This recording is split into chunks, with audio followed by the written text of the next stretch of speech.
عنوان: نقشہ ساز اور یادداشت کا چراغ۔ رحاب نام کے ایک سمندری شہر میں ایک نوجوان رہتا تھا، کریم نقشے بناتا تھا، لیکن اس کا ہنر عام نقشہ سازوں جیسا نہیں تھا۔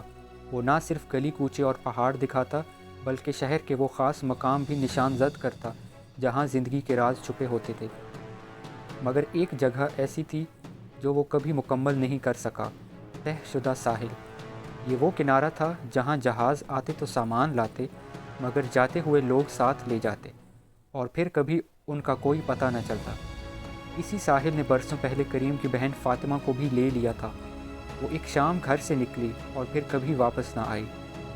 کریم ہر نقشے پر اس ساحل کو خالی چھوڑ دیتا۔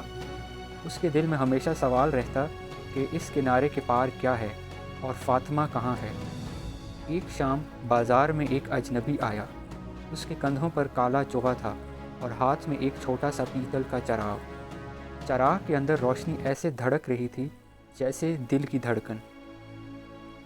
اجنبی نے کہا، یہ چراغ تمہیں وہ راستے دکھا سکتا ہے جو عام آنکھوں سے چھپے ہیں، لیکن اس کے بدلے یہ تمہاری یادوں میں سے ایک یاد ہمیشہ کے لیے لے لے گا۔ کریم نے سوچا، پھر بولا، میری بچپن کی وہ خوشبو لے لو، امی کے آنگن میں کھلنے والی چنبیلی کی خوشبو۔ چراغ کی روشنی پھیلی اور زمین پر ایک سنہری لکیر بن گئی جو ایک دکان کے نیچے جا رہی تھی۔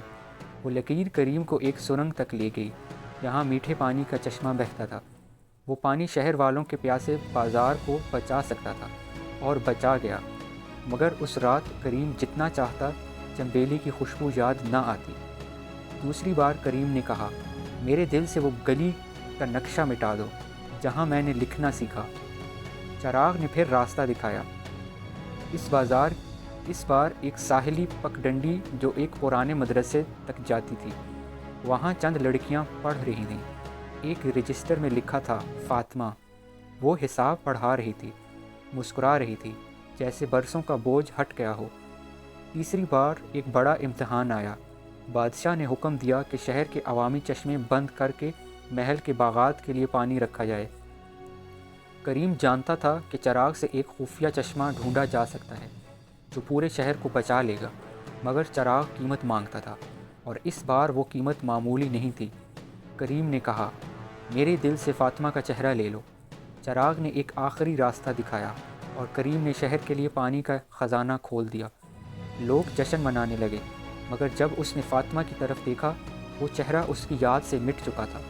فاطمہ نے اس کے ہاتھ میں ایک رنگین دھاگا باندھا اور کہا، تم نے ہمیں پانی دیا، یہ چہرہ یاد نہ رہے تو کیا ہوا، محبت یاد رہے گی۔ اس کے بعد کریم کے نقشے صرف راستہ نہیں دکھاتے تھے بلکہ قربانی کی کہانیاں سناتے تھے۔ ہر نقشے کے کونے میں وہ ایک چھوٹا سا اونٹ بناتا، اس کا خفیہ نشان کہ کہیں نہ کہیں کسی نے اپنی یاد دے کر دوسروں کو زندگی دی ہے۔